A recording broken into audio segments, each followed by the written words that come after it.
La verdad que hoy es un día de fiesta. Es un día de fiesta porque este conversatorio es una invitación a los analistas formados, es una invitación a los analistas jóvenes, a los analistas en formación. Es una invitación muy fuerte, aquella que Freud realizó cuando publicó Malestar en la cultura, en donde se pregunta sobre las incidencias de la cultura y hace un análisis, bueno, de la época y de la influencia de la época en las subjetividades. Creo que allí encontramos una primera, digamos, invitación a que el psicoanalista esté a la altura de la época, como después dijo Lacan. Y entonces, bueno, me siento muy contenta de abrir este espacio y bueno, y de lanzarlo y que se converse, que no es lo mismo que charlar. Charlar, según el diccionario de la Real Academia, es hablar sin consecuencias. Yo creo que acá lo importante es lo dialogal y lo que se puede construir en ese poquitito de saber que podamos construir entre todos los participantes. El conversatorio es Psicoanálisis Losange Época. ¿Qué nos podés decir? Sí, a ver, ¿por qué Losange? Porque podríamos decir el psicoanálisis, tal como lo definió Freud en 2 artículos para enciclopedia, para nombrar una definición que está en una enciclopedia, en 1922, sigue siendo el mismo, ¿verdad? Sigue siendo un método de indagación del espíritu humano, un método terapéutico y una doctrina sobre lo psíquico y lo psíquico inconsciente.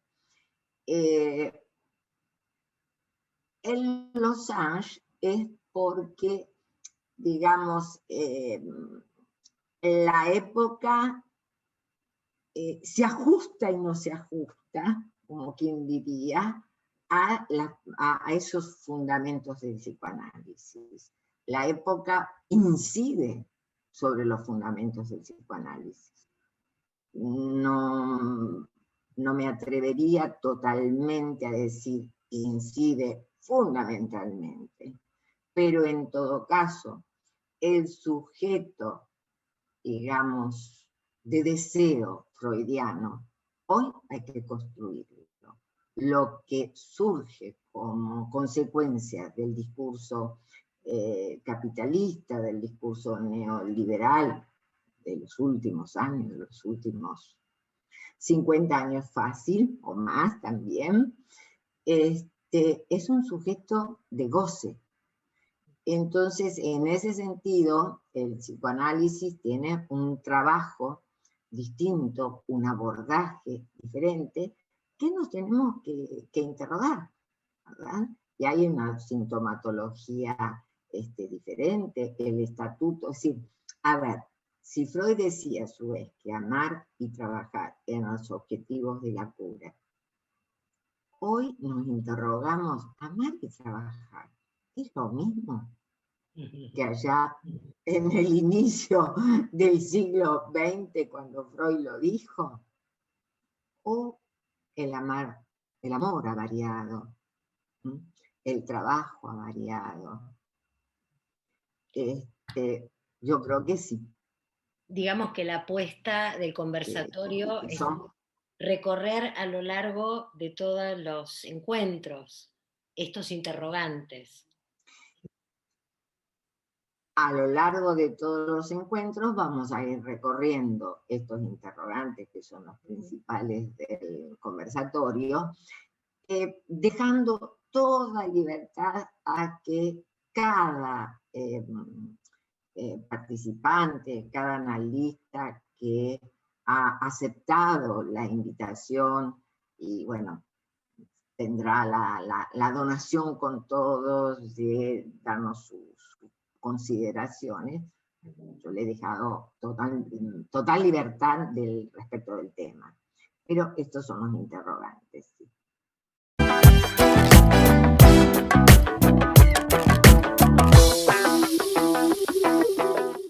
De estar acercándose irremediablemente a los 60 años. Simenón tenía en ese momento 73 años. Lo que fue sorprendente para Fellini es que a la mañana siguiente de ese sueño sintió que la tensión cedía. La película parecía menos odiosa y pudo comenzar a trabajar en el rodaje. Pudo recuperar su deseo. Fellini interpreta en parte su sueño, reconociendo que sin duda algo destrabó la dificultad con la lengua inglesa y produjo un hallazgo. Si Simenón hasta podía pintar sus novelas, ¿por qué yo no iba a poder hacer una película en una lengua extranjera? El sueño promueve, rompe resistencias ante el acto creativo, deshace la consistencia de esa ajenidad con la lengua, el personaje, la época, y una apertura de la estructura pulsional se realiza. Fellini se reencuentra con su propia lengua, capaz de volver a aportar magia a su decir estético a través de sus imágenes. El dios de las profundidades del mar, Neptuno, parece invitarlo a revisar y a reconocer a Casanova como un personaje que vive en su interior. Así acata el deseo que se agita dentro de él en transferencia. Claro está con Simenón. Sin transferencia no hay posibilidad de interpretar un sueño. Simenón era preciso como transferencia con ese otro. En sí mismo, el sueño, ya sabemos, es una interpretación que el sujeto se otorga, pero resulta interesante servirnos de él en este caso, en lo que hace su función, como aquello que promueve, que da impulso a la creación. Me interesa subrayar que es un sueño, como dice Fellini, que lo despertó. Lo despertó de su deseo que estaba apagado. Sacudió la máquina fantasmática. La máquina fantasmática es la máquina de escribir. En el sueño hay un llamado al otro, a Simenón, representado en el tecleo de la máquina de escribir que lo lleva a espiar, a investigar lo infantil, como investigamos siempre lo infantil, en puntita de pie por una ventana. Es el tecleo de la máquina de escribir quien lo despierta, ya que Fellini sueña que estaba soñando. Antes del sueño, el ánimo de Fellini era un desastre. Quiero recordar sus palabras. Estaba atravesando una situación de paralización, de falta de confianza en mí mismo, con alteración del carácter, dudas, apremios, exigencias, atacando. Y como salida infructuosa de ese estado, la ira, el desagrado, la furia, la violencia. No refiere aquí a sus insomnios ni a sus pesadillas, pero sí refiere a su angustia. No nos identificamos con ese estado de Fellini. ¿Cuántas veces estuvimos así? Miles. Y Fellini, a los casi 60 años, estará aún reconociendo la potencia creadora o preguntándose si ya es tarde para ser un Casanova. Sexualidad y muerte se entrecruzan en el sueño. Para el artista, un nuevo quehacer creativo, y no cualquiera, es aquel que vuelve a poner siempre en jaque al fantasma, siempre con la idea que no vamos a poder más. Siempre, pero siempre el fantasma te manda sus mensajes. Así el sueño marca, inscribe un antes y un después en el psiquismo del sujeto Fellini y abre el surco hacia la creación. La interpretación del sueño y su elaboración le permite a Fellini salir del borramiento del deseo. Esos momentos de vacíos de idea para la creación parecieran tratarse de tiempos del sujeto donde se nos produce a todos un vacío y donde, como bien dice Fellini, el artista sigue perforando a través de un pequeño agujero hasta que su fantasía se materializa. Ve una pequeña cola y tiro hasta que finalmente ¡zas!, descubre un elefante. Para finalizar, conviene destacar que en el comienzo de la película Casanova, Fellini presenta a un Giacomo Casanova de 73 años rememorando. Podemos nosotros, sin ser Fellini, sin ser Simenon, agitar nuestros deseos y nuestros sueños y encontrar una pequeña cola donde tiramos y tiramos hasta que finalmente descubrimos, ¡zas!, un elefante, una jirafa, lo que sea. Y a nosotros mismos, creadores sin píldoras, sin angustia, ni depresiones, munidos del deseo que se agita y nos agita. Felices sueños esta noche.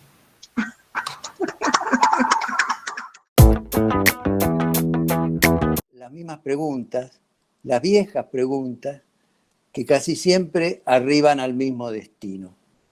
El porqué de la servidumbre voluntaria, el porqué del amor al verdugo. ¿Cuáles son las trampas tendidas en el seno de la propia subjetividad que nos llevan a convalidar aún sin querer un sistema opresor, injusto y desigual? ¿Cuál es y cómo funciona esa dialéctica siniestra instalada dentro de nosotros mismos que nos impide rebelarnos contra quienes nos despojan de los bienes materiales, de los bienes simbólicos y de la vida misma? ¿Por qué los que menos tienen son los que tienen menos posibilidades de oponerse a un sistema que los excluye o los explota, pero que no los reconoce? ¿Por qué aquellos que nada tienen que perder más que sus cadenas son los más sumisos y obedientes al proyecto de exterminio? Y ya que ayer fue 24 de marzo, ¿cómo pudo instalarse y sostenerse la peor dictadura cívico-militar de nuestro continente que impuso el terrorismo de Estado con tan alto grado de consenso y colaboración? Si los varones sufrimos de mala conciencia reprimida por el dominio y la explotación que ejercemos sobre las mujeres, ¿cómo se explica que las mujeres, por lo menos hasta ahora, no solo no se hayan rebelado contra ese sistema de oprobio, sino que más aún, a cargo de la crianza y la educación de las niñas y de los niños, asuman el mandato y cumplan muy bien con la misión de reproducir los peores valores del patriarcado? Las formas contemporáneas de subjetivación política autodestructiva, decía, vuelven a plantear las mismas preguntas, las viejas preguntas, pero a la vez nos invita a analizar las violencias históricas ejercidas sobre los sujetos que en épocas de peligro se ofrecen blandos y sumisos a un proceso sacrificial que no tiene límite. ¿Alcanza para comprender el neofascismo contemporáneo con indagar en la servidumbre voluntaria, el amor al verdugo? O más bien, nos vemos obligados a poner en la agenda el debate de las guerras por la subjetividad que hicieron posible la aceptación del orden neoliberal y que necesitan ser libradas cotidianamente en los medios y en el lenguaje como medio por excelencia. Así, entre guerras de la subjetividad y lenguas del odio, quisiera inscribir en la noche de hoy el interrogante acerca del momento de peligro, momento peligroso y también momento luminoso que nos toca transitar.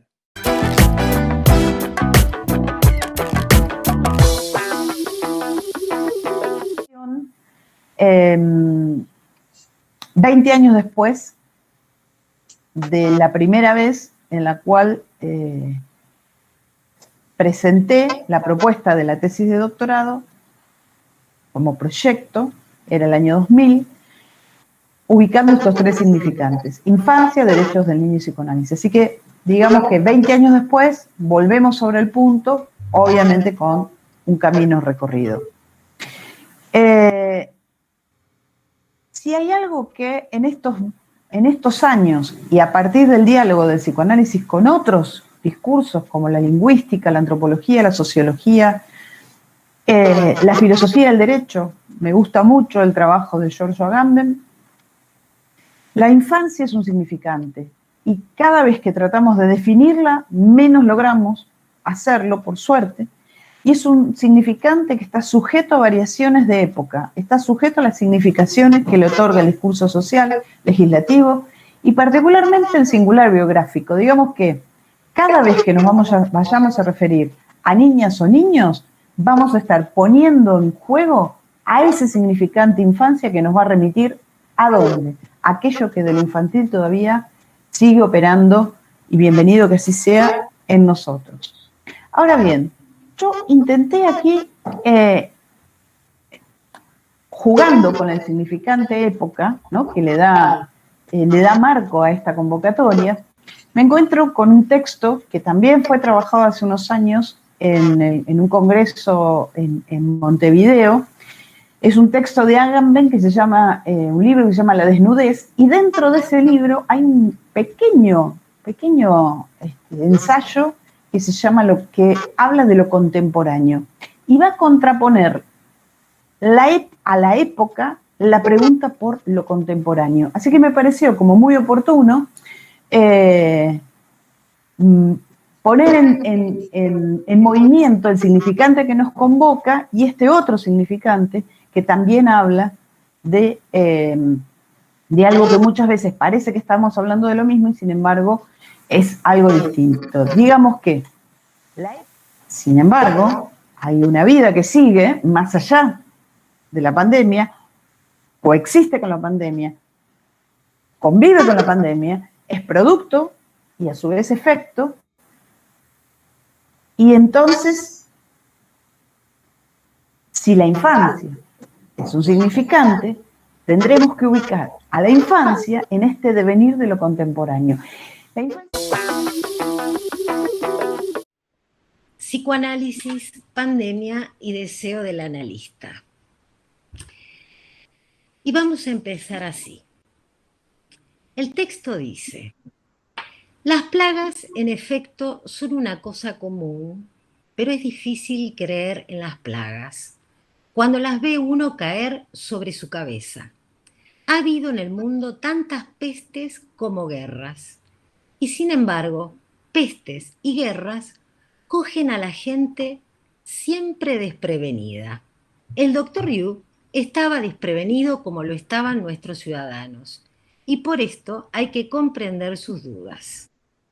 Por esto hay que comprender también que se callara, indeciso, entre la inquietud y la confianza.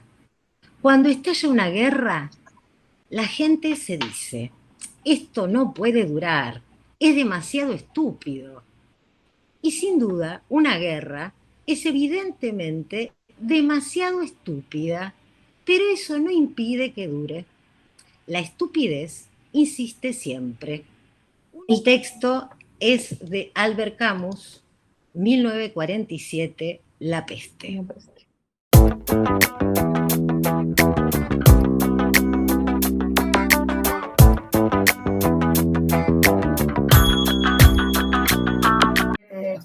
Los adultos, no tengo ganas de nada, aparece mucho esta cosa, se levantan ya cansados, ¿no? El cansancio, la apatía, ¿sí? El desgano, es una característica y una impronta con la que nos tenemos que ver en la clínica. Y ahí me parece que la posición del sujeto en esta característica del depresivo, lo que hace es como resistir que el acto, ¿sí?, no se vuelva causa. ¿No? ¿Qué quiero decir con esto? Esperan que las ganas estén primero, ¿no? Como decir, ¿no? Y decir, ¿por qué las ganas van a estar primero? ¿No? yo empiezo a dar la charla y uno dice, bueno, antes de empezar, y uno está nervioso y digo, ay, mejor ya me quedo, hago una rica cena. Si las ganas están primero. Bien, y las ganas o el deseo, pensarlos más como un efecto, como, bueno, empecemos a hacer y veamos, ¿no? ¿Qué va pasando? ¿Hacia dónde enlazamos? Arriesguemos, ¿sí? Pero esta cuestión de, ¿no? No, veo a ver qué me da ganas, veo que me gusta, ¿no? Bien, esto es lo que yo mostraba un poco como la cobardía. Cuando marqué lo del odio, yo escribí también un texto que se llama Sobre el odio hace mucho tiempo, que también tomé varias cosas del seminario 7, que aquí lo volví a revisar un poco, porque me parece que estas dos posiciones y la época, ¿no? Vieron que estamos con esto de el odio, tanto la posición melancólica como la paranoica, ¿no? Ubican al odio, uno aunque parece que es hacia la propia persona, pero porque es que está dividido el propio yo, ¿no? Entonces se odia a sí mismo, ¿no? Y el paranoico que odia al otro, ¿sí? Pero que el odio está en el horizonte de lo paranoico y de lo melancólico en primer lugar. ¿Y por qué yo ubiqué ahí esa relación a la culpa? Porque eso es lo que trabajé en ese texto, que justamente Lacan lo que ve, tomando una cita de Jones, lo que él ve es que es más insoportable, dice, para los humanos, tolerar la culpa que tolerar el odio. Y que puede tal vez orientarnos en lo que es para mí escribir poesía. Lo mío es la poesía, una puesta en palabras de lo incierto, un nunca que puede ser infinito, un olor con sabor a una mañana, un juego de palabras, un hueco que atraviesa mis andanzas, un sinnúmero de piezas en la balanza, un eterno canto de nostalgias, un recuerdo que se queda en el alma. A veces es solo las ganas de parir un hasta luego, de reírme del destino, de comprarme un sentimiento que no tengo. A veces es solo el desprecio, el color del amor en el silencio, las ganas de gritar un desencuentro, de poderme abandonar en el destierro, de poder encontrarme cuando me pierdo. Quiero señalar en este punto algunos asuntos que surgen sobre la poesía. La poesía es un acto creador, escritura que trae a la vida algo que palpita, como un niño en el vientre de su madre. La escritura aparece muchas veces relacionada con el acto de parir, doloroso, inquietante, lleno de preguntas y no de respuestas. La escritura es vida que se hace presente, que deja una marca en el cuerpo, huella de la carne que palpita y que nace. Así, la escritura en tanto íntima también recuerda la marca que deja en el autor, a veces imperceptible para sí mismo y en otras apreciable solo por la manera en la que el escritor la presenta. El material con el que se compone la poesía pasa primero por la carne y luego se produce un sinnúmero de sensaciones que aparecen del lado de la musicalidad y que a posteriori se acompañan con intentos de palabras que van saliendo sin control en la escritura. Como una especie de traducción de los sonidos internos, se logra transformar, diría traducir, descifrar, algo de eso que los sonidos le son dichos al poeta, para crear una pieza sonora. Esos sonidos que, de acuerdo con lo dicho por Belén del Rocío Moreno en el 2010, son dictados al escritor, aparecen como dichos desde otro lugar. Son los esfuerzos que se hacen para dar un sentido al escrito, un sentido que no tiene nada ni tiene nada que ver con la estructura lingüística, pues no es el sentido, sino la sonoridad lo que puede ser escuchado en la poesía. El otro, el que escucha, el que lee, es quien al final le da un sentido.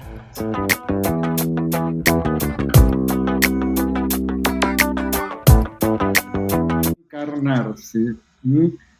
Pero esto para nosotros no es ninguna novedad. Desde hace tiempo sabemos que el lenguaje es un virus y me gusta siempre evocar una definición de William Burroughs, que es el lenguaje es un virus que nos viene del espacio exterior, y esto bien podemos traducirlo, es un virus que nos viene del otro. Las literarias que también a modo de introducción parecía interesante citar. Una es de Freud, de 1924, en donde él dice respecto de lo que tiene que ver con lo relativo a la experiencia que alguien puede tener de lo que acontece en la época que le toca transitar, ¿no? Y él dice, influye el hecho asombroso de que en general los seres humanos vivencian su presente como con ingenuidad, sin poder apreciar sus contenidos. Primero, deberían tomar distancia respecto de él, vale decir que el presente tiene que devenir pasado si es que han de obtenerse de él unos puntos de apoyo para formular juicios sobre las cosas venideras. De hecho, se podría decir que uno de los aspectos desde donde podemos pensar la temporalidad, por lo menos en este último año y medio, es el de la incertidumbre, ¿no? En cuanto es muy difícil acertar, pensar qué es lo que va a venir, ¿no? ¿Qué es lo que va a venir el fin de semana que viene, por ejemplo, ¿no? No hace falta pensar mucho más lejos. Hay otra cita que voy a tomar, que es, en este caso, de Giorgio Agamben. Es un fragmento que está titulado, es un texto inédito en español, ¿Qué es lo contemporáneo?, que fue leído en el curso de Filosofía Teorética que se llevó a cabo en la Facultad de Artes y Diseño de Venecia entre 2006 y 2007. Y ahí dice Agamben, pertenece verdaderamente a su tiempo, es realmente contemporáneo, aquel que no coincide perfectamente con él ni se adapta a sus pretensiones. Y es por ello, en este sentido, no actual. Pero justamente por ello, justamente a través de esta diferencia y de este anacronismo, él es capaz más que los demás de percibir y entender su tiempo. Desde la imagen también se produjera ese desanclaje de el erotismo y la genitalidad, ¿no? Parece que hay algo de eso también, es lo que aparece de esta manera tan fuerte, ¿no? Y por eso cabe la pregunta, bueno, ¿en dónde se sostiene esa tensión erótica? ¿Se sostiene en el avatar de Roxette? Porque después, en realidad, nos encontramos con que si no interviene la policía, no sabemos cómo terminaban esos dos, ¿no? De hoy nos presentará qué es acompañar a un niño en su conquista del mundo. Muchas gracias, Romina, y atentamente te comenzamos a escuchar. El tratamiento posible de las infancias desde el psicoanálisis. Así que bueno, el título de mi trabajo es ¿qué es acompañar a un niño en su conquista del mundo? La pregunta del título guía el desarrollo del trabajo que se presenta a continuación.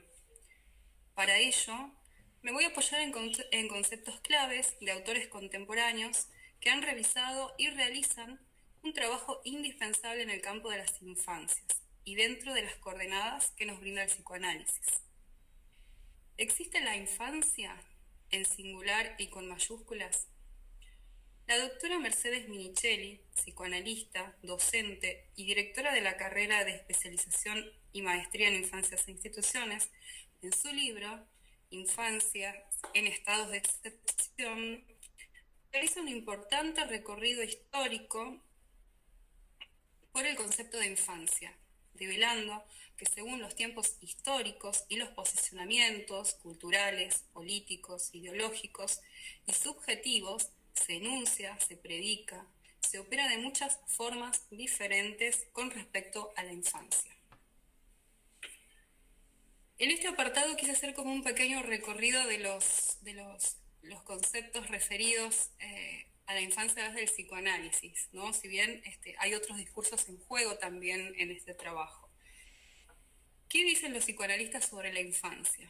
pasaje que cito podemos pensar en la experiencia mítica de satisfacción, la vivencia mítica de satisfacción.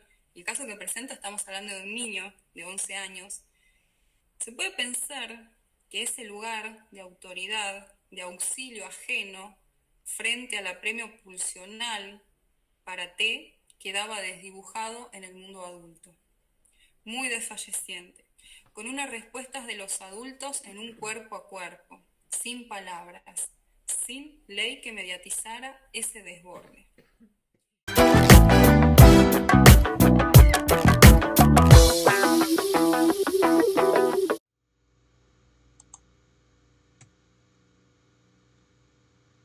Lacan va a leer en el Quantum la relación al lenguaje,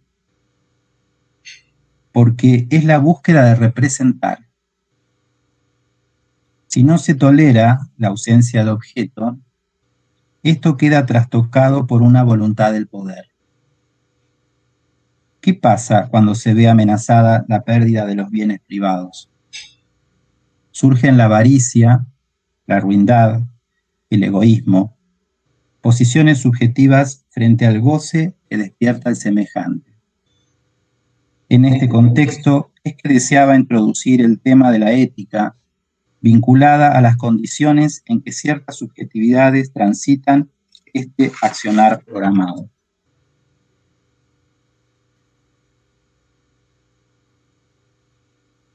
Hay una pregunta que Lacan se hace en las conferencias a los católicos, que me parece muy pertinente de ser tenida en cuenta. ¿El psicoanálisis es constitutivo de una ética a la medida de nuestro tiempo? Voy a tratar de tomarla para dar algunas vueltas sobre ella. En primer término, si Lacan habla de medida, está haciendo referencia, ¿por qué no?, a la distancia. ¿Cuáles son las consecuencias, cuáles son las cuestiones de las que hay que mantener distancia hoy? Valga el fallido porque vamos a pensar en las consecuencias, justamente. Este término es muy emparentado con el tema que nos ocupa, que la razón es mantener distancia con la cosa. El asunto es la palabra de la cosa, es decir, algo inherente a nuestra práctica, tiene que ver con generar las posibilidades de producir palabra o más bien la necesidad de discurso. De lo que se trata es de entender el poder mortífero de ausencia o retaseo de la palabra. La indiferencia, cuando el objeto voz no se constituye en causa, arroja al abismo y a la nada. La perversidad del otro se muestra y también la figura del necio como posiciones subjetivas. Necio es quien no tiene fundamento en lo que sostiene. Es un discurso pasional que tropieza con la razón. La razón entendida como la razón freudiana, digamos, que era la instancia de la letra, ¿no? No la razón en tanto razonamiento, digamos. ¿Cómo se traduce en la distancia de la cosa la relación al prójimo? Es en el encuentro con el otro donde se arman las pasiones imparables. Ese yo primero del que hablaba configura un sí mismo a partir de la incorporación de la parte variable que separa la operación derivada del juicio de atribución. Deseo en las primeras entrevistas el deseo de la clínica actual. No es posible conjurar a un espíritu de la oscuridad haciéndole surgir ante nosotros y despedirle luego sin interrogarle. Freud, en Observaciones sobre el amor de transferencia. Cuando abrimos el juego en las primeras entrevistas, sí lo abrimos, no como sabemos, no sabemos, nos decía Freud, el final de la partida, tampoco su desarrollo. En ellas aparecen las primeras jugadas, las que conciernen al deseo singular que habita a quien trae allí sus síntomas. ¿Qué elementos pueden generar que de aquellas entrevistas iniciales se produzca algún encuentro que posibilite el análisis? ¿Cómo ir direccionando una consulta de modo tal que lo que allí se juegue devenga en alguna pregunta del sujeto por su padecimiento? El surgimiento de alguna demanda que supere la consulta inicial dependerá de la lectura y consecuentes intervenciones del analista sobre la trama discursiva que determina y atrapa al sujeto en sus síntomas y sinsabores. De allí la demanda dirigida al analista, al cual se le supone algún saber sobre aquello con lo que no puede y determina su sufrimiento. Transmisión de poderes de un sujeto a un otro. Un gran otro, nos enseña Lacan, lugar de la palabra. Así es que las entrevistas preliminares van desde ese primer encuentro hasta el momento en que por un acto en transferencia se produce el inicio de un análisis.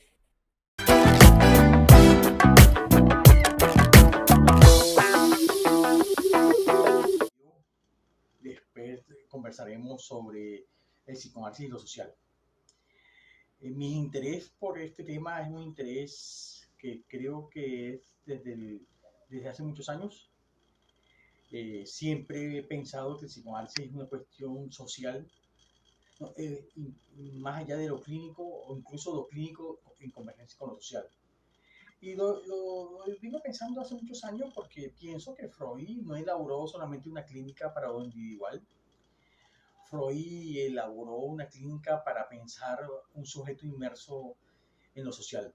Aunque la categoría de sujeto no estaba presente en Freud no usaba esas categorías, pero sí uno comienza a vislumbrar desde sus primeros textos que hay un otro social ahí que va constituyendo eso que él va a llamar lo inconsciente y que le va a permitir en la primera tópica, eso que él elabora en interpretación de los sueños como inconsciente, preconsciente, consciente, alrededor de eso que después los psicoanalistas lacanianos y mismo Lacan va a llamar el otro social.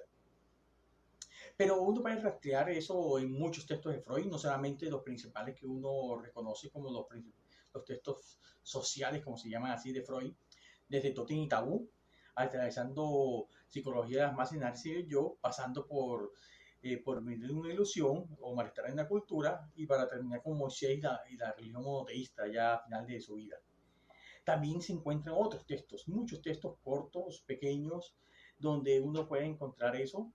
Puede encontrar lo social atravesado en la práctica clínica freudiana, desde esas primeras mujeres catalogadas como histéricas que llegaban a su consultorio, eran producto de una época que las excluía, y de cierta manera encontraron en un médico vienés formado en la Viena imperial del positivismo más recalcitrante, a un personaje, un médico raro, que podía escuchar más allá de su formación neuroanatómica, podía escuchar a unas mujeres y crear lo que se va a llamar después el método psicoanalítico. La subjetividad es el modo imaginario y simbólico de la constitución de unos fantasmas que van a tratar de hacer algo con ese vacío de lo real del sujeto. Y estos fantasmas es lo que constituye las subjetividades. Y claro que estos fantasmas también se configuran de acuerdo a unos ideales y unas lógicas imperantes en cada época. Las famosas histéricas de Freud se manifestaban con cierta sintomatología de acuerdo a esas lógicas imperantes de esa época. Y es por eso que algunos plantean que incluso las histéricas de hoy en día no se manifiestan como las épocas de Freud. Claro que no, porque la manifestación subjetiva obedece a unas lógicas imperantes en cada época. Entonces no puede ser las mismas lógicas que se manifiestan. Hoy en día, eso que se llama histeria, a las lógicas que se imperaban en la Viena imperial a finales del siglo XIX y comienzo del siglo XX, la época de Freud. Entonces Freud escuchaba, de acuerdo a eso, unas manifestaciones que hoy en día no se pueden escuchar, se escuchan de otras maneras.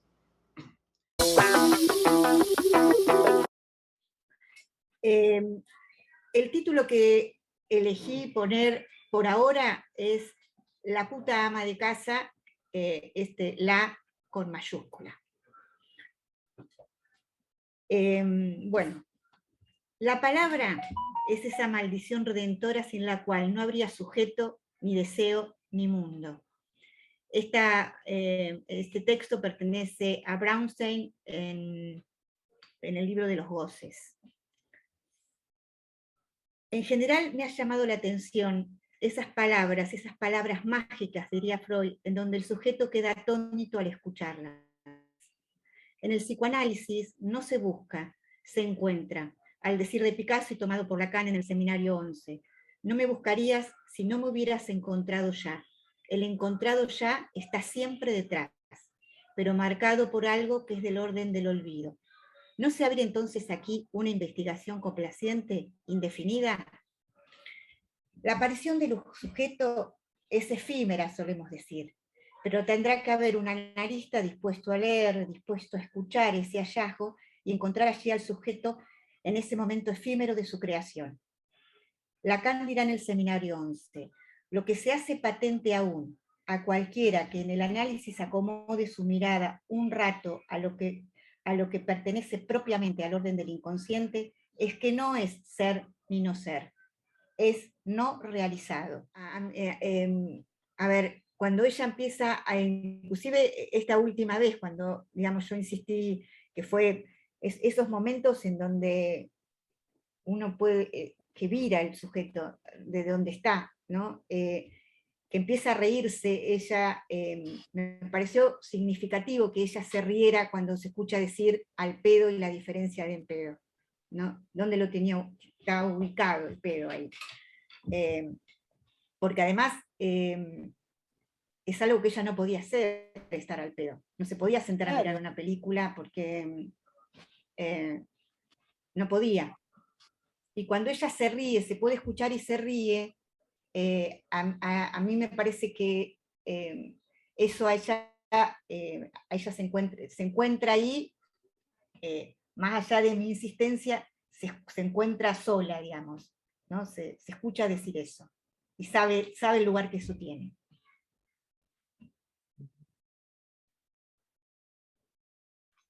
Yo te quería preguntar... Un intento de sustituir a la madre, expresando de esta manera el amor al padre. Una segunda posibilidad sería el mismo que la persona amada, y de ese modo la identificación reemplaza a la elección de objeto. La elección de objeto ha regresado hasta la identificación. De este modo, el yo toma sobre sí las propiedades del objeto. Y una tercera posibilidad, la identificación prescinde del objeto y se ubica en la misma situación. Para sintetizar, dice Freud, la identificación es la forma más originaria de ligación afectiva con un objeto. En segundo lugar, pasa a sustituir a una ligación libidinosa de objeto por la vida regresiva. Y en tercer lugar, puede nacer a raíz de cualquier comunidad que llega a percibirse en una persona que no es objeto de expulsiones sexuales. Jacques Lacan dirá, cuando se habla de identificación, en lo que se piensa de todo es en otro a quien uno se identifica. Pero ¿de qué otro se trata? En el estadio del espejo, el niño conquistará su imagen de sí mismo, que hará de matriz para las demás identificaciones. Esa imagen que logra unificar su cuerpo fragmentado en una gestalt. Dice que el niño, aun siendo lactante, va a ser capturado por su propia imagen en el espejo, apareciendo en el niño gestos en lo que experimenta lúdicamente la relación de los movimientos asumidos de la imagen con su medio ambiente reflejado. Es capaz de sortear cualquier obstáculo para lograr fijar un aspecto instantáneo de la imagen. Nos encontramos con la matriz simbólica en la que el ye se precipita en una forma primordial. Antes de objetivarse en la dialéctica de la identificación con el otro, antes que el lenguaje le restituya en lo universal su función de sujeto. Dice Lacan que esta forma debería designarse como yo ideal. Esto será el tronco de las identificaciones secundarias, cuya normalización libidinal reconocemos bajo ese término.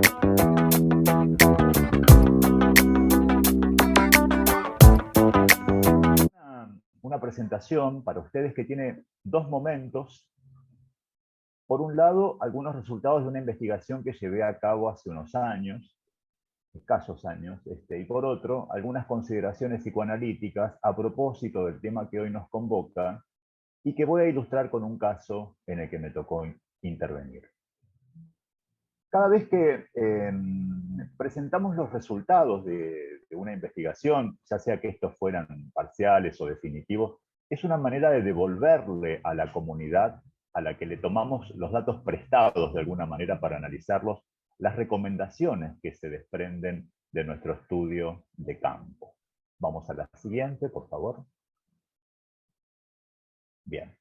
La denominación completa de la investigación es, como ustedes pueden apreciar, la información y la formación sexual en relación con la conducta sexual violenta en adolescentes de 3, 6 y 9 años cursando el ciclo escolar medio de la Ciudad Autónoma de Buenos Aires. La relevancia de este estudio se fundamenta en que son escasas las investigaciones que han intentado explicar el efecto que tienen sobre el comportamiento sexual violento las variables relacionadas con la información sexual recibida. Vamos a la próxima.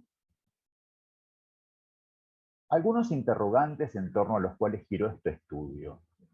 En los adolescentes escolarizados de Cava, ¿existe alguna relación entre los comportamientos sexuales violentos y la información sexual recibida? ¿De quién reciben información sobre temas vinculados con la sexualidad? ¿Pueden darse cuenta de un comportamiento sexual violento en ellos mismos y en los otros?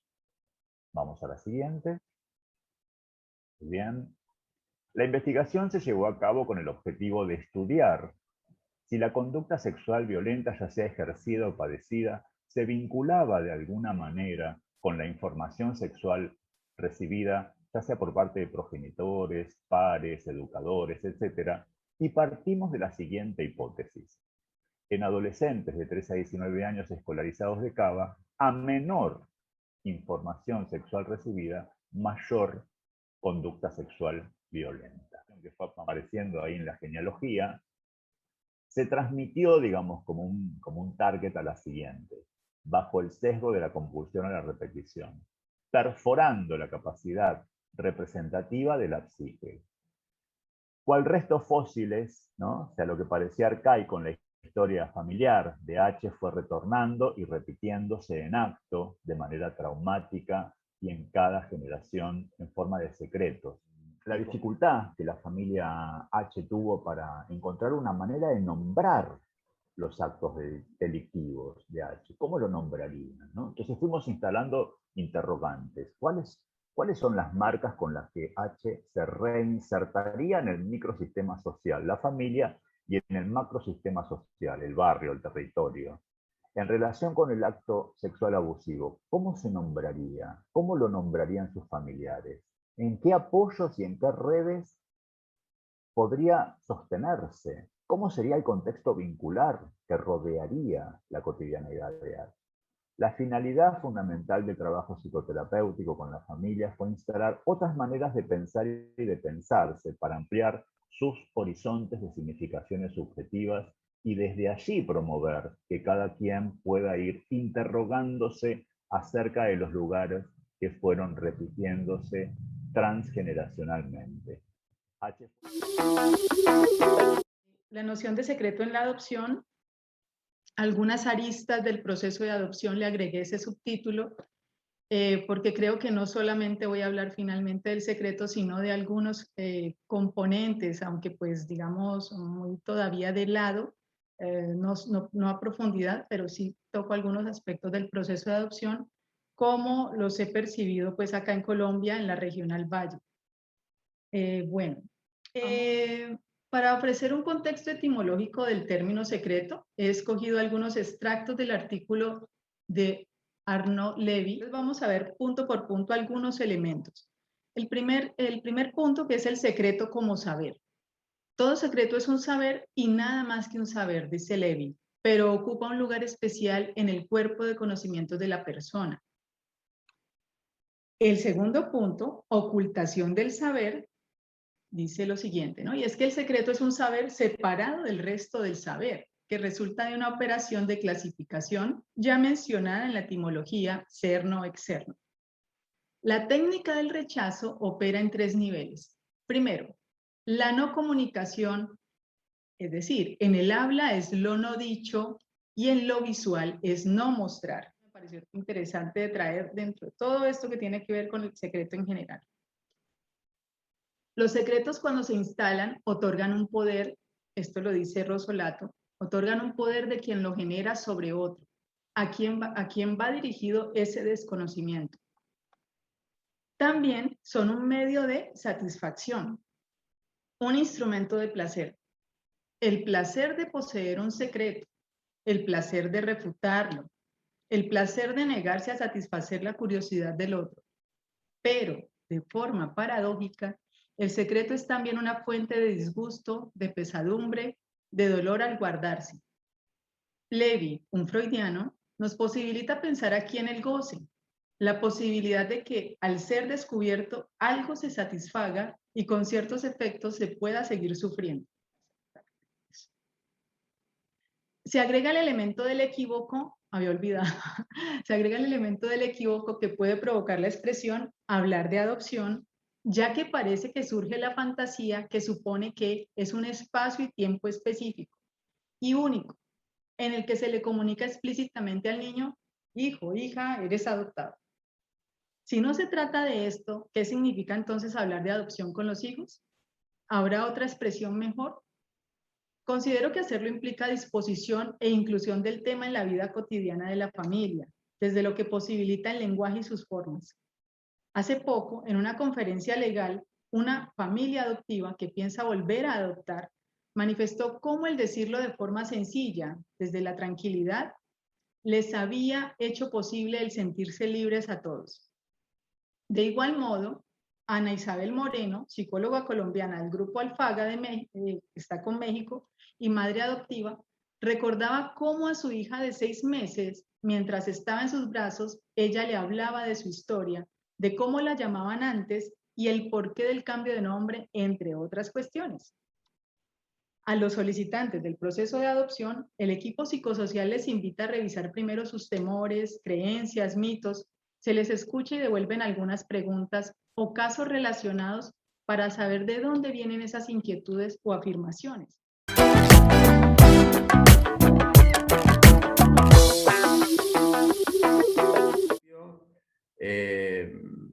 Quiero abordar el término adolescencia desde el punto de vista etimológico. El término adolescente proviene de 2 acepciones latinas y una diversidad de significaciones tiene, que se van deslizando. Por un lado tenemos el término adolescere, que es el de uso más común, que quiere decir crecer, madurar, hacerse adulto, incrementar, aumentar, acrecentar. Después tenemos la raíz que se vincula también con el que adolece, en el sentido del que carece o está en falta de algo o incluso hasta el que está enfermo. El que adolece es importante por la relación del no saber, que después lo vamos a abordar. Bueno, de alguna forma también la palabra adolescencia se asocia a la dolencia, el dolor, el sufrimiento, desde donde partió una idea clásica en la historia del psicoanálisis, que la adolescencia estaba ligada al duelo, al dolor del duelo.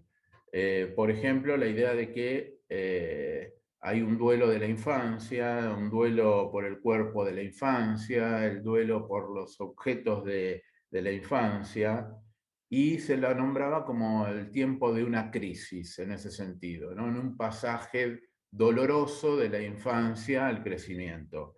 Hay un clásico de la literatura psicoanalítica argentina que es de Arminda Verasturi y Mauricio Nobel, que fue como una referencia fuerte en una época para hablar de la adolescencia, que todos lo hemos leído, la adolescencia normal se llamaba, ¿no?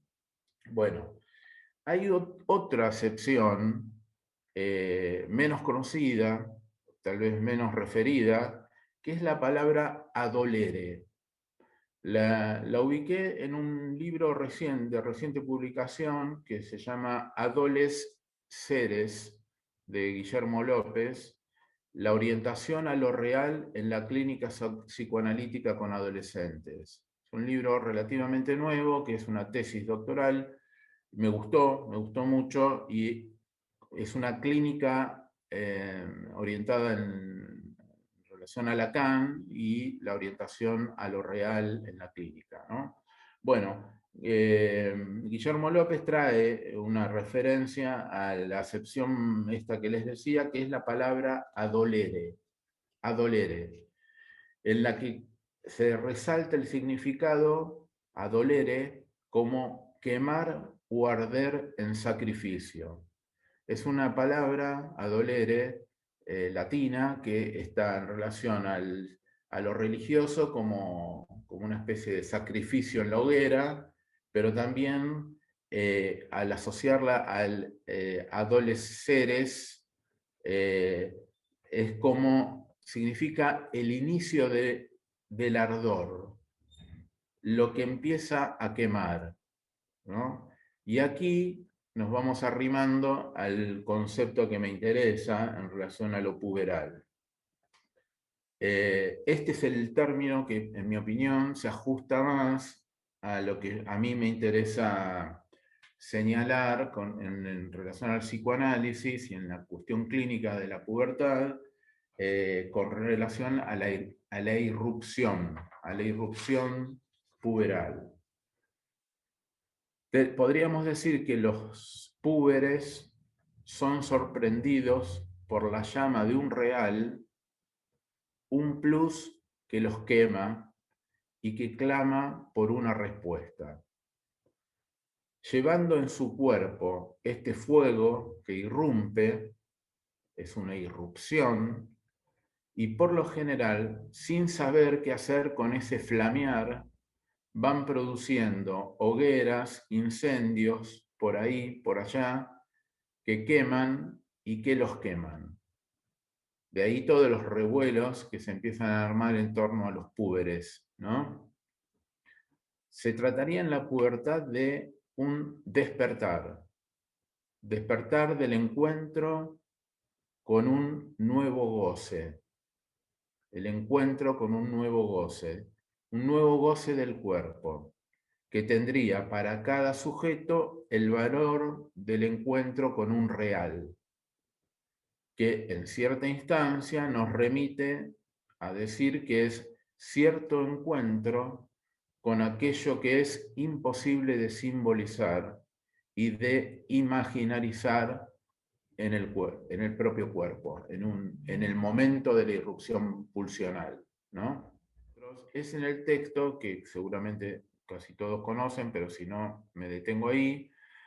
Es un texto que está publicado en Intervenciones y Textos 2, entre otros lugares, pero bueno, ahí es el lugar donde se publicó particularmente, y se lo conoce como Prefacio al despertar de la primavera. Es un texto de 1974. Es un pequeño comentario que Lacan realiza con relación a la obra de teatro El despertar de la primavera, tragedia infantil, del dramaturgo alemán Frank Wedekind, quien escribió esta pieza teatral en 1891. 1891, es decir, 9 años antes que Freud publicara La interpretación de los sueños.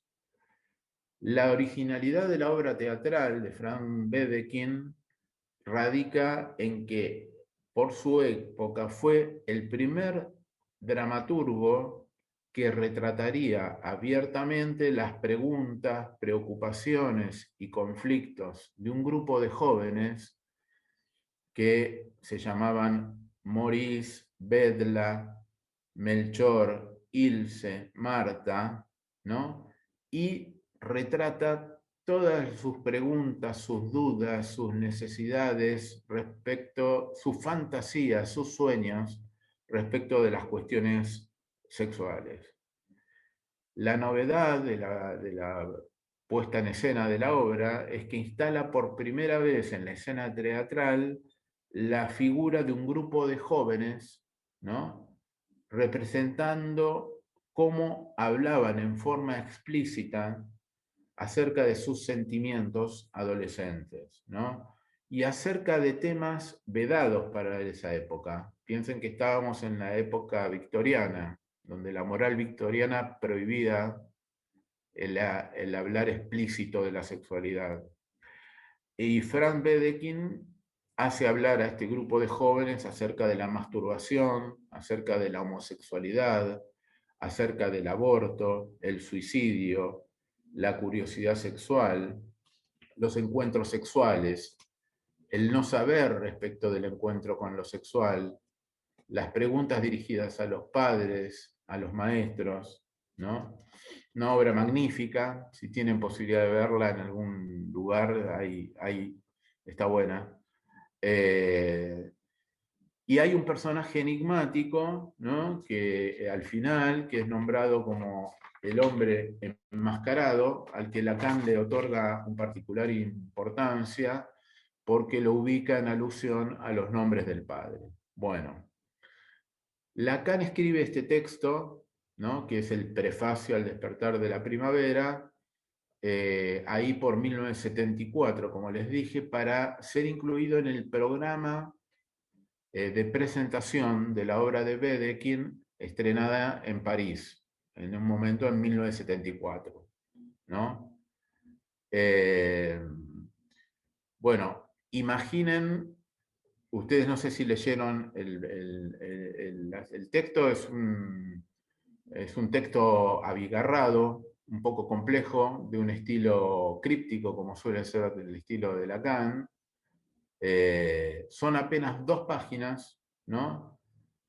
Yo imagino lo que le debió pasar a ese grupo de gente que fue al teatro, abrió el programa y se encontró con estas 2 páginas, no sé si las leyeron, léanlas, además tan buenas, porque por supuesto, como todo lo que hace Lacan, dentro de su estilo críptico, uno extrae las perlas que tiene que extraer, ¿no? Por ejemplo, les leo, qué sé yo, el primer párrafo. De este modo aborda un dramaturgo en 1891 el asunto de qué es para los muchachos hacer el amor con las muchachas, marcando que no pensarían en ello sin el despertar de sus sueños, ¿no? Bueno, ahí aparece el uso del término despertar, del encuentro con lo sexual y el pasaje por los sueños, ¿no? Bueno, entre otras reflexiones, Lacan, ¿cómo ando de tiempo, Olga? Me parece... Vamos bien, vamos bien. ¿Un ratito más me aguantan? Sí. Por supuesto. Un placer. Bueno, Lacan plantea que esta obra anticipa 10 años a Freud. Como tanto Freud como Lacan suelen decir que los poetas, los escritores anticipan al psicoanálisis, ¿no? Porque allí el autor relata los sueños, se las recomiendo, cuando puedan véanla esa obra, porque relata los sueños, las fantasías en el despertar sexual de estos jóvenes, y Wedekind incluso no se priva de escenificar la interpretación de esos sueños, ¿no? Asociando el lazo entre estos aspectos imaginarios y la relación a los deseos sexuales de estos jóvenes, lo problemático del encuentro posible con el otro sexo en la adolescencia, así como los goces, los síntomas, los conflictos que eso mismo conlleva para cada uno de los protagonistas en su particularidad, ¿no? Y ahí se describe muy bien en cada uno de ellos cierta subjetividad, ¿no? Con qué síntomas responde cada uno. Cuando uno responde con síntomas, alguno responde con pasajes al acto. Bueno, es interesante, muy interesante. Históricamente, los hospitales psiquiátricos son centros de reclusión de enfermos, de indigentes, de locos que reciben una atención. Algunos, como las instituciones manicomiales, se han convertido en los hogares de muchas personas segregadas allí, pero también los hospitales son epicentros de encuentros y desencuentros de discursos políticos, por el atravesamiento de las políticas públicas, de discursos científicos y, por qué no decirlo, de discursos que escapan a la ciencia, pero también es un espacio donde el dolor y el sufrimiento llega en búsqueda de ser atemperado o simplemente albergado. En estos espacios institucionales se encuentran profesionales de la psiquiatría, medicina, enfermería, terapia ocupacional, fisioterapia y unos cuantos psicólogos, entre paréntesis contados. Este es el caso del Hospital Psiquiátrico de aquí de la ciudad, contexto en el que se desarrolló mi práctica clínica. El Hospital Psiquiátrico es una institución donde la psiquiatría posee un espacio privilegiado en la intervención clínica. En ese sentido, me pregunto, ¿qué lugar hay allí para un psicólogo clínico de orientación psicoanalítica en función de practicante en su formación? Aquí no se trata de impugnar a la psiquiatría, pero sí de pensar en los actos clínicos posibles de un psicólogo clínico en un escenario psiquiátrico y cómo posibilitar un diálogo entre la psiquiatría y la clínica de orientación psicoanalítica. Aquí se introduce la comprensión del lugar del poder en los escenarios hospitalarios, pues partir que la ley colombiana que rige la medicina ubica al médico como el principal responsable de los equipos de salud, y no ajeno a esto, sucede en la atención psiquiátrica, pues son los profesionales en psiquiatría los que lideran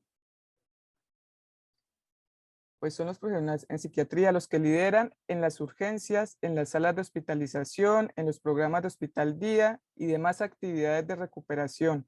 Es de este modo que las demás disciplinas quedan subordinadas.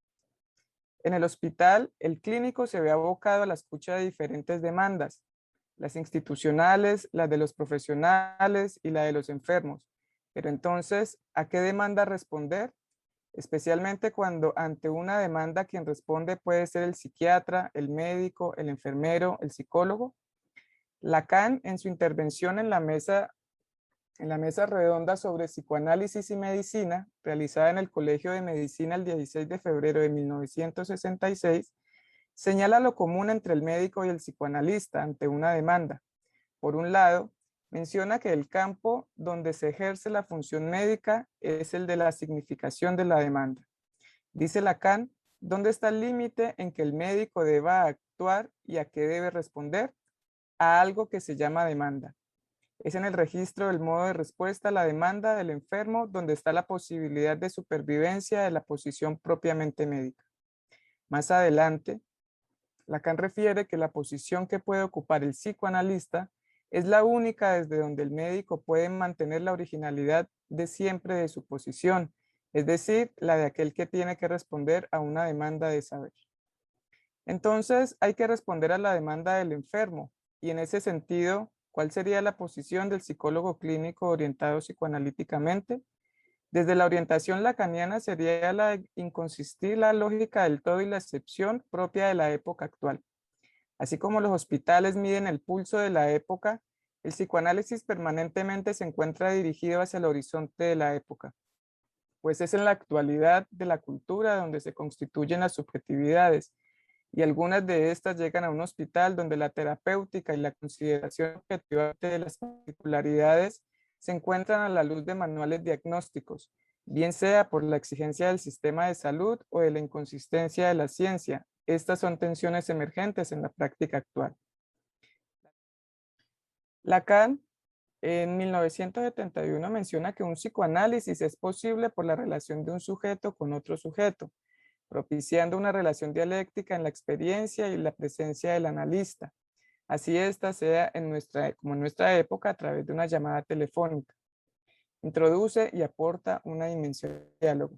Pero es importante precisar que para que sea posible una transferencia en la psicosis, Lacan plantea en primera instancia pensar del lado del sujeto psicótico su relación con el lenguaje y del lado del analista su posición.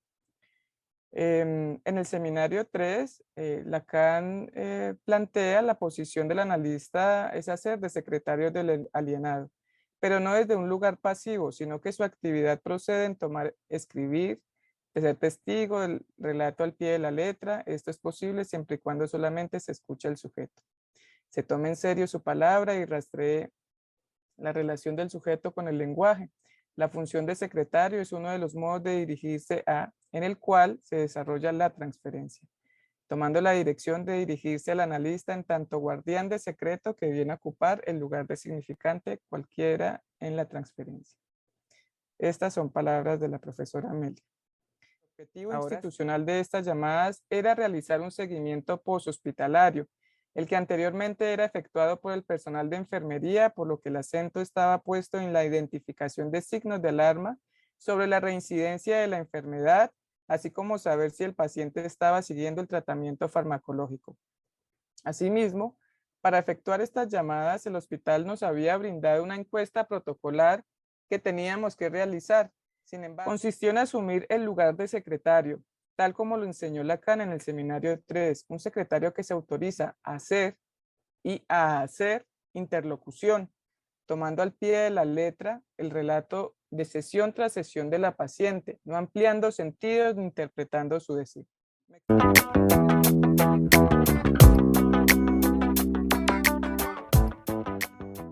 Texto que está muy salido del horno y todavía no fue publicado, y me resultaba muy interesante a propósito de esta ocasión, porque ahí decanta un trabajo de hace muchos años, es un trabajo de cierta formalización y sistematización de lo que llamamos una clínica socioeducativa. Y un poco jugando con el significante, ¿no? Ahí aparecía en el flyer psicoeducativo, y nosotros lo nombramos clínica socioeducativa orientada por el psicoanálisis en perspectiva transdisciplinaria. ¿Por qué socioeducativo y no psicoeducativo? Y van a ver que en mi presentación yo voy a aludir a esto que voy a plantear ahora, porque justamente a propósito del psicoanálisis y la época, lo socioeducativo da cuenta de una trama entre lo social, lo sociohistórico, la época, lo podemos llamar de estos distintos modos, lo institucional, que atañe a lo educativo, por eso socioeducativo, y la clínica, orientada por el psicoanálisis, que pone en foco la subjetividad, ¿no? Entonces es en esa trama de 3 dimensiones, ¿no?, en donde se teje bajo esa formalización del nudo borromeo, que, bueno, justo había preparado, no sé si se alcanza a ver, después lo voy a volver a mostrar, ¿sí? Como maestra Ciruela, la dimensión social, la dimensión subjetiva y la dimensión institucional se anudan, y la clínica socioeducativa, que es un poco lo voy a desarrollar ahora, lo que busca justamente es poder leer lo que no anda en esa trama, desde la perspectiva del psicoanálisis. Y en este punto, pensar cómo el psicoanálisis puede aportar a las prácticas extramuros, digamos, del dispositivo analítico, aunque tenga efectos en la subjetividad. Pero vamos a ver ahora que la subjetividad sobre la cual apuntamos el trabajo, es a la subjetividad profesional profesional, a la subjetividad profesional, ¿sí? Es a la posición subjetiva profesional, ahí marcamos una diferencia.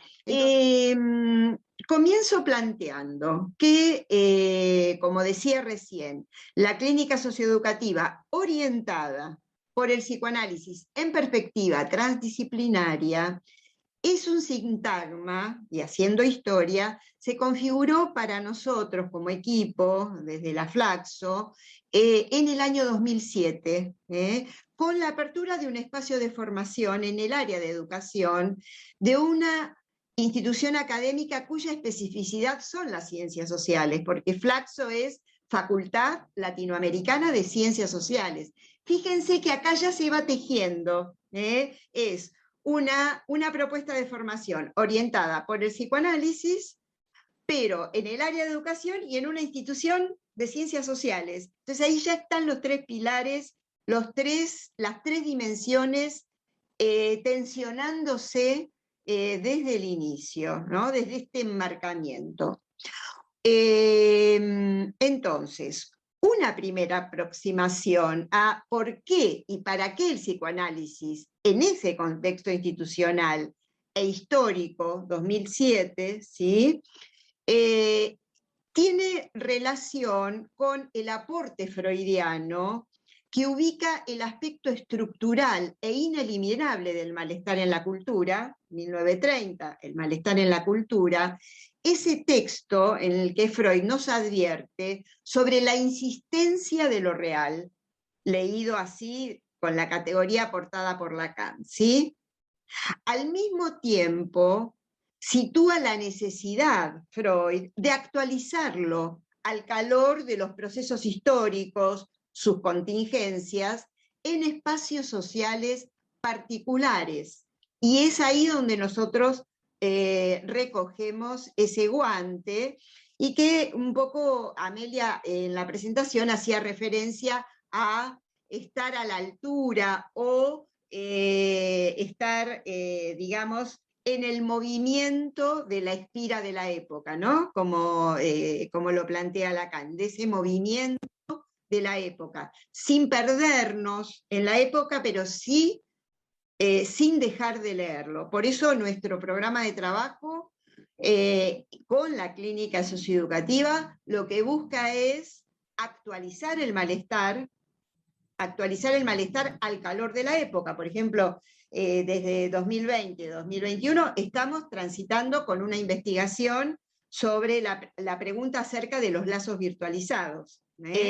¿Por qué? ¿Por qué en una institución de ciencias sociales, en un área de educación, el psicoanálisis, justamente bajo esta idea de que hay un aspecto del malestar, como planteaba Freud, el malestar en la cultura, sobre el cual el psicoanálisis puede dar alguna respuesta que no es totalizante, por eso es en perspectiva transdisciplinaria, porque es un campo de prácticas que requiere de la lectura de otras disciplinas.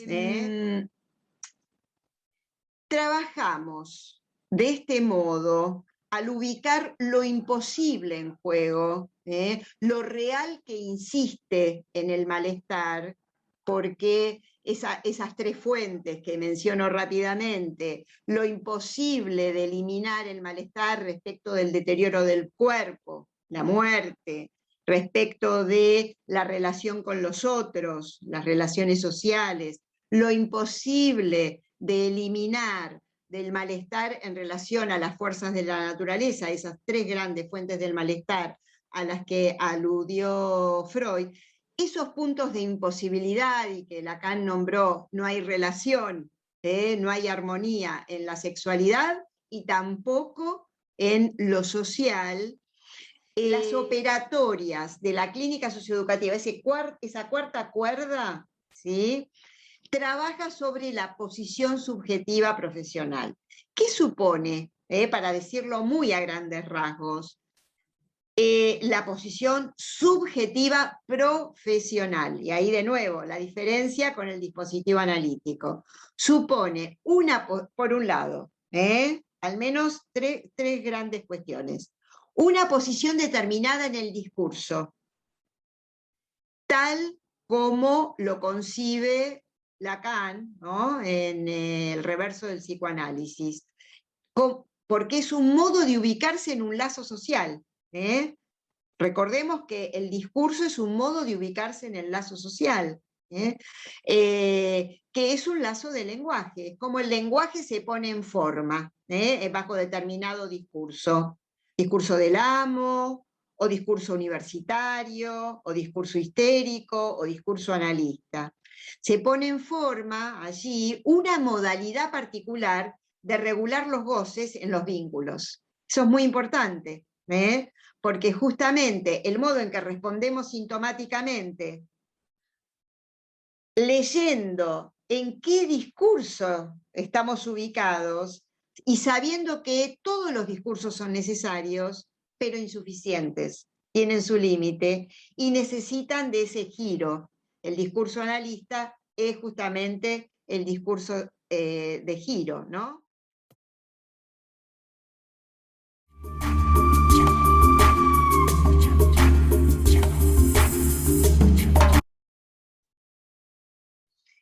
He comenzado por mi conclusión, pero eso es lo que he aprendido de ustedes. Eso es lo que hemos logrado entre todos. En una época que es difícil, en una época que viene siendo difícil, porque bueno, la pandemia vino ya como a llevarnos a un extremo muy duro, ¿verdad? Muy duro. Muy duro, muy difícil, de mucho duelo, porque bueno, a ver, ¿quién no tiene el narcisismo herido en una época de pandemia? ¿A quién no se le ha muerto un ser querido, un pariente, un amigo, etcétera, un vecino? Y más allá, todos estamos amenazados. ¿Ah? El mundo entero está amenazado, el humano está amenazado. Entonces, bien, a respirar profundo y creo que lo que yo he aprendido conversando con ustedes,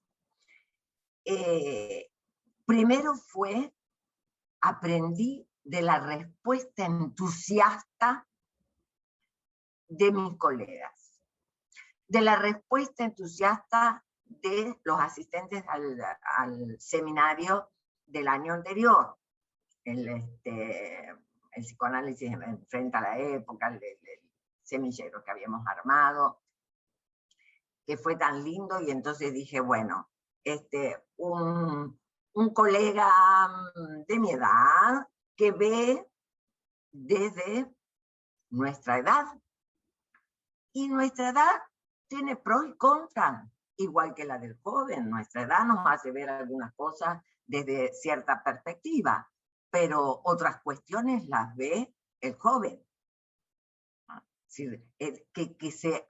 Que puedan valorizarse las dos posiciones, porque acá también lo bueno es que hemos debatido diferentes generaciones, una intermedia, una más joven y la mía, y lo bueno es que hemos podido conversar, que hemos podido aprender una generación de la otra, ¿va? No solamente como individuos, sino además como colectivo que pudimos formar. Fuimos aprendiendo muchísimo. Y, a ver, en una época en donde la rivalidad con el semejante se ha ido a la enésima potencia, ¿verdad? Que podamos ser gente de buena voluntad y escucharnos, y no enojarnos porque otro opina diferente, opina otra cosa, o opina diametralmente opuesto, y ¿por qué no? Si de eso aprendemos. Lo peor es que nosotros, cada uno de los humanos, se ha convertido en objeto de consumo. Y para convertirnos en objeto de consumo, esto en el seminario ya me han escuchado varias veces, nos han convertido en sujetos percipientes. No que nos movemos con identidad de pensamiento, sino, ¿verdad? Predomina la identidad de percepción. Bien, abrir un espacio para poder conversar.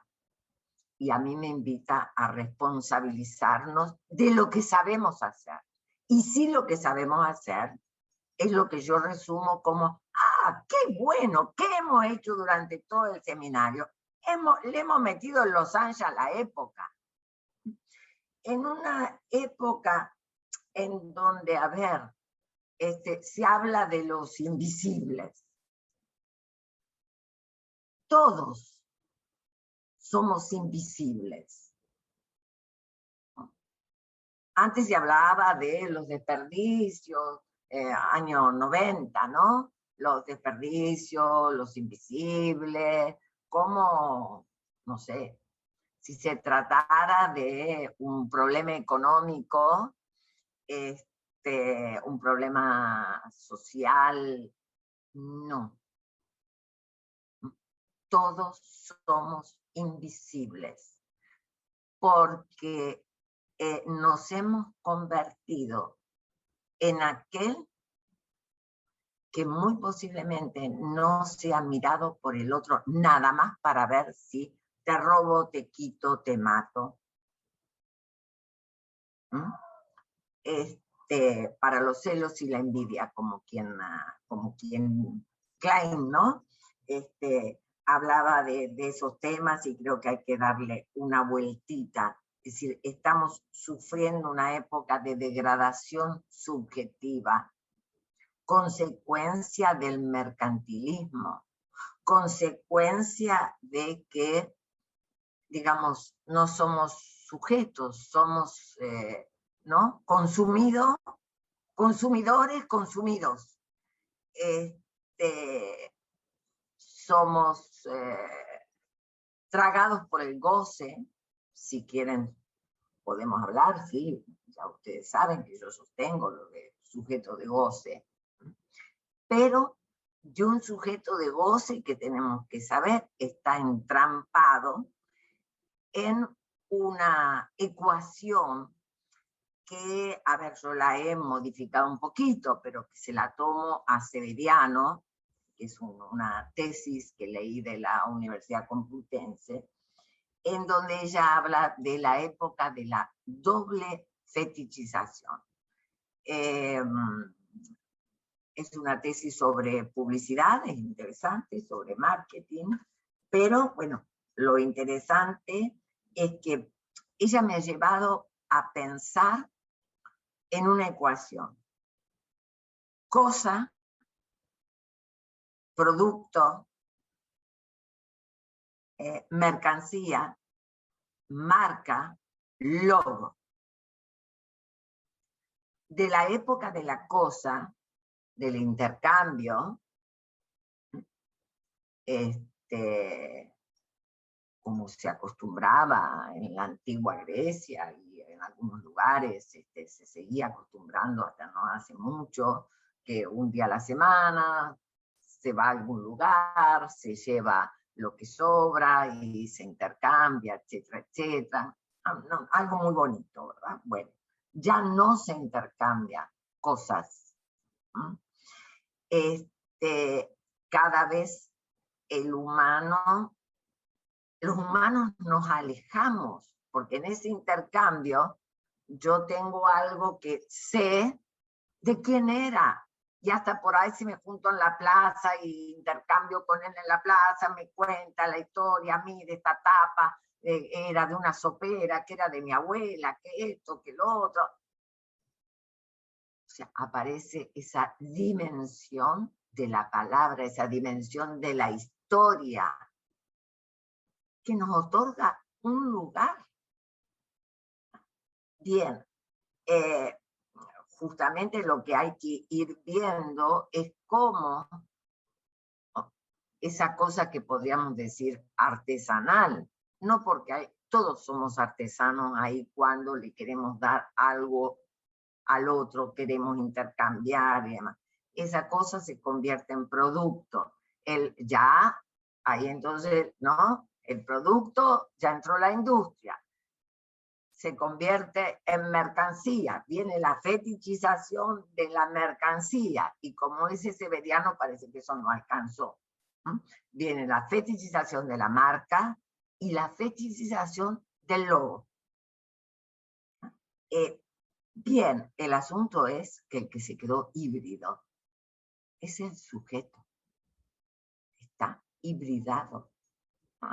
No sabe dónde está parado, no sabe quién es, y esa es consecuencia del discurso en donde estamos insertos. Lograr conversar es revertir esto que sucede es, yo les diría, lograr conversar lo que hemos estado haciendo el año pasado, este año, es meterle Los Ángeles al coronavirus.